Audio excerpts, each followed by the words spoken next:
ಹೆಸರು ಬಸವಪ್ರಿಯ. ನಾನು ಓದುತ್ತಿರುವ ತರಗತಿ 3ನೇ ತರಗತಿ. ನಾನು ಇಂದು ಜೇಡರ ದಾಶಿಮಯ್ಯನವರ ಬಗ್ಗೆ ಕುರಿತು ಒಂದೆರಡು ಮಾತನಾಡಲು ಬಯಸುತ್ತೇನೆ. ಜೇಡರ ದಾಶಿಮಯ್ಯನವರು ಯಾದಗಿರಿ ಜಿಲ್ಲೆಯ ಮುದನೂರು ಸುರಪುರ ತಾಲೂಕಿನ ಮುದನೂರು ಗ್ರಾಮದಲ್ಲಿ ಅವರು ಜನಿಸಿದರು. ಅವರ ತಂದೆ ಹೆಸರು ರಾಮಯ್ಯ, ತಾಯಿ ಹೆಸರು ಸಂಕರಿ. ಅವರು ಜೇಡರ ದಾಶಿಮಯ್ಯನವರು ತಮ್ಮ ಬಾಲ್ಯ ಶಿಕ್ಷಣವನ್ನು ಮುದನೂರಿನಲ್ಲೇ ಅವರು ಮುಗಿಸಿದರು. ಅವರ ಅಂಕಿತ ನಾಮ ರಾಮನಾಥ. ಅವರ ರಾಮನಾಥ ಅಂದರೆ ಶಿವದೇವತೆ. ಜೇಡರ ದಾಶಿಮಯ್ಯನವರು ತಮ್ಮ ಬಾಲ್ಯ ಶಿಕ್ಷಣವನ್ನು ಮುಗಿಸಿ ಇನ್ನೂ ಶಿಕ್ಷಣ ಕಲಿಯುವ ಅವರಿಗೆ ಹಂಬಲವಿತ್ತು. ಇದಕ್ಕೆ ಅವರು ತಮ್ಮ ಸೂಕ್ತ ಗುರುಗಳನ್ನು ಹುಡುಕುತ್ತಾ ಅವರು ಶ್ರೀಶೈಲಕ್ಕೆ ಹೋದರು. ಆ ಶ್ರೀಶೈಲದಲ್ಲಿ ಶ್ರೀ ಚಂದ್ರಗೊಂಡ ಶಿವಾಚಾರ್ಯರನ್ನು ತಮ್ಮ ಸೂಕ್ತ ಗುರುಗಳನ್ನಾಗಿ ಮಾಡಿಸಿಕೊಂಡರು.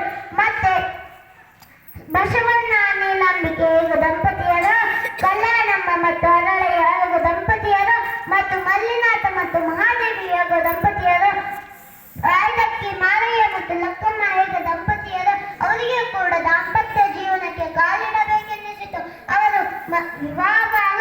ವಿವಾಹವಾಗಬೇಕೆನ್ನಿಸಿತು. ಮತ್ತೆ ಅವರು ಕನ್ಯಾಕ್ಷಣೆಗಳು. ಅವರು ಎಂಥ ಕನ್ಯೆಯನ್ನು ವಿವಾಹವಾಗುತ್ತಿದ್ದರು ಎಂದರೆ ಕಬ್ಬಿನ ಜಲ್ಲೆ ಅಂದರೆ ಕಬ್ಬಿನ ಗಂಟು ಮತ್ತು ಮರಳು ಮಿಶ್ರಿತ ಅಕ್ಕಿ. ಅಂದರೆ ಆ ಅಕ್ಕಿಯಲ್ಲಿ ಮರಳು ಇರುತ್ತದೆ. ಅದರಿಂದ ನನಗೆ ಯಾರು ಪಾಯಸ ಮಾಡಿಕೊಡುತ್ತಾರೋ, ಮತ್ತೆ ಆ ಪಾಯಸದಲ್ಲಿ ನೀರು ಹಾಕಂಗಿಲ್ಲ, ಮತ್ತೆ ಕೆಳಗಡೆ ಬೆಂಕಿ ಹಚ್ಚಲು ಸೌದೆ ತರಂಗಿಲ್ಲ. ಹಾಗೆ ನನಗೆ ಯಾರು ಪಾಯಸವನ್ನು ಮಾಡಿಕೊಡುತ್ತಾರೆ, ನಾನು ಅಂತ ಜಾನಕನ್ನೆಯನ್ನೇ ಮದುವೆಯಾಗುವೆ ಎಂದು ಹೇಳಿದರು. ಮತ್ತೆ ಅವರು ಹೀಗೆ ಅಂತ ಕನ್ಯೆಯನ್ನು ಹುಡುಕುತ್ತಾ 12 ವರ್ಷ ಕಳೆದವು. ಆದರೂ ಕೂಡ ಅಂತಹ ಕನ್ಯೆ ಸಿಗಲೇ ಇಲ್ಲ.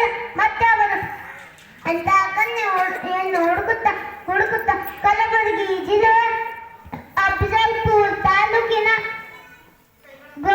ಗೋಪುರ ಗ್ರಾಮದಲ್ಲಿ ಅವರು ಮಲ್ಲಿನಾಥ ಮತ್ತು ಮಹಾದೇವಿಯ ದಂಪತಿಯರ ಮನೆಗೆ ಬರುತ್ತಾರೆ. ಅಲ್ಲಿ ನಾನು ಇಂತಹ ಕನ್ಯೆಯನ್ನು ಹುಡುಕುತ್ತಿದ್ದೇನೆ. ಎಂಥ ಕನ್ಯೆಯನ್ನು ಅಂದರೆ ಕಬ್ಬಿನ ಜಲ್ಲೆ ಮತ್ತು ಮರಳು ಮಿಶ್ರಿತ ಅಕ್ಕಿ. ಮತ್ತು ನೀರು ಬಳಸದೆ, ಸೌದೆಯನ್ನು ಬಳಸದೆ ನನಗೆ ಯಾರು ಪಾಯಸವನ್ನು ಮಾಡಿಕೊಡುತ್ತಾರೋ ಅಂತಹ ಕನ್ಯೆಯನ್ನೇ ಮದುವೆಯಾಗುತ್ತೇನೆ.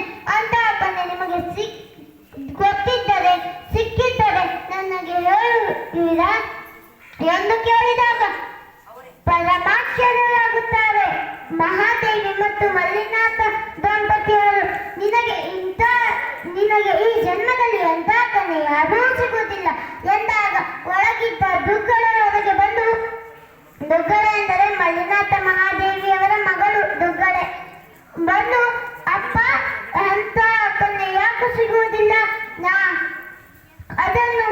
ಅಂತ ಪಾಯಸವನ್ನು ಮಾಡುವುದು ತುಂಬಾ ಸುಲಭ, ನಾನು ಅಂತ ಪಾಯಸವನ್ನು ಮಾಡುತ್ತೇನೆ, ಮತ್ತೆ ನಾನು ದಾಸಿಮಯ್ಯನವರ ಷರತ್ತನ್ನು ಒಪ್ಪುತ್ತೇನೆ ಎಂದು ಹೇಳಿದರು ದುಗ್ಗಳೆಯವರು.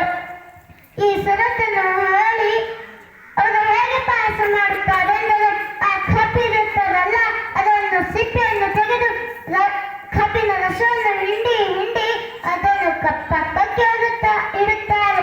ಮತ್ತು ಮರಳು ಮಿಶ್ರಿತ ಅಕ್ಕಿ ಅದನ್ನು ಬೇರ್ಪಟ್ಟು, ಮರಳು ಮಿಶ್ರಿತ ಅಕ್ಕಿ ಇರುತ್ತದಲ್ಲ, ಅಕ್ಕಿಯನ್ನು ಬೇರ್ಪಡು ಮಾಡುತ್ತಾರೆ.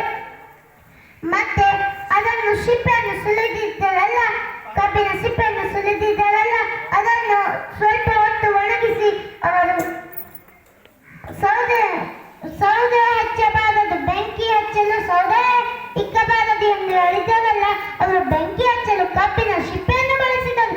ಮತ್ತೆ ಅವರು ಪಾಯಸ ಮಾಡುವಾಗ ನೀರು ಹಾಕಬಾರದು ಎಂದಿದ್ದರಲ್ಲ, ಅವರು ಕಬ್ಬಿನ ರಸವನ್ನು ಹಿಂಡಿದ್ದರಲ್ಲ, ಅದನ್ನು ಅಕ್ಕಿಯೊಳಗೆ ಮಿಶ್ರಣ ಮಾಡುತ್ತಾರೆ.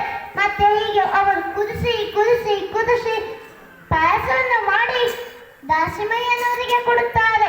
ದಾಸಿಮಯ್ಯನವರು ಇದನ್ನು ಕಂಡು ಭಲೋ ದುಗ್ಗಳ ಭಲೋ, ಇಂತಹ ಜಾಣ ಕನ್ನೆಯನ್ನು ನಾನು ಎಲ್ಲಿ ನೋಡಲಿಲ್ಲ. ನಾನು ನಿನ್ನನ್ನು ಒಪ್ಪಿದ್ದೇನೆ ಎಂದು ಹೇಳಿದಾಗ ಮಲ್ಲಿನಾಥ ಮತ್ತು ಮಹಾದೇವಿ ತಮ್ಮ ಮಗಳು ದುಗ್ಗಳೆಯೊಂದಿಗೆ ದಾಸಿಮಯ್ಯನವರ ವಿವಾಹ ನೆರವೇರಿತು. ಮತ್ತೆ ದಾಸಿಮಯ್ಯನವರು ದುಗ್ಗಳೆಯರೊಂದಿಗೆ ಕೂಡಿ ಕಾಯಕವೇ ಕೈಲಾಸಯನ್ನಾಗಿ ಮಾಡುತ್ತಿದ್ದರು. ಅವರಿಗೆ ಜೇಡರ ದಾಸಿಮಯ್ಯ ಎಂದು ಹೆಸರಿಗೆ ಬಂತೆಂದರೆ ಅವರು ನೇಗಾರರಾಗಿದ್ದರು. ಇದಕ್ಕೆ ಅವರ ಹೆಸರು ಜೇಡರ ದಾಸಿಮಯ್ಯ ಅಂತ ಬಂತು. ಅವರಿಗೆ ದೇವರ ದಾಸಿಮಯ್ಯ ಹಾಗೆ ಬಂತೆಂದರೆ ಸಾಕ್ಷಾತ್ ಪರಶಿವನ ಭಕ್ತಿ. ಜೇಡರ ದಾಸಿಮಯ್ಯನವರ ಭಕ್ತಿಯನ್ನು ಮೆಚ್ಚಿ ಸಾಕ್ಷಾತ್ ಪರಶಿವ ಅವರನ್ನು ಅಕ್ಷಯ ಪಾತ್ರ ನೀಡಿದ್ದರು. ಇದಕ್ಕೆ ಅವರು ಧಾನ್ಯ ದಾಸ ಮಾಡಿದರು. ಇದಕ್ಕೆ ಜನರೆಲ್ಲ ಅವರಿಗೆ ದೇವರು ಎಂದು ಕರೆದರು. ಇದಕ್ಕೆ ಅವರ ಹೆಸರು ದೇವರ ದಾಸಿಮಯ್ಯ. ಇನ್ನು ಜೇಡರ ದಾಸಿಮಯ್ಯನವರ ಜೀವನ ಪರಿಚಯ ಇನ್ನೂ ಹೆಚ್ಚಾಗಿದೆ. ಆದರೆ ಸಮಯದ ಅಭಾವ ಇರುವುದಕ್ಕಾಗಿ ನನ್ನ ಈ ಪುಟ್ಟ ಭಾಷಣವನ್ನು ಜೇಡರ ದಾಸಿಮಯ್ಯ ಅವರ ಪದಕ್ಕೆ ಅರ್ಪಿಸುತ್ತಾ ನನ್ನ ಮಾತುಗಳನ್ನು ಮುಗಿಸುತ್ತೇನೆ. ಮಾತನಾಡಲು ಅವಕಾಶ ಕೊಟ್ಟಿದ್ದಕ್ಕಾಗಿ ತಮಗೆಲ್ಲರಿಗೂ ಹೃದಯಪೂರ್ವಕ ಮತ್ತೊಮ್ಮೆ ಶರಣಾರ್ಥಿ. ಇಲ್ಲಿವರೆಗೆ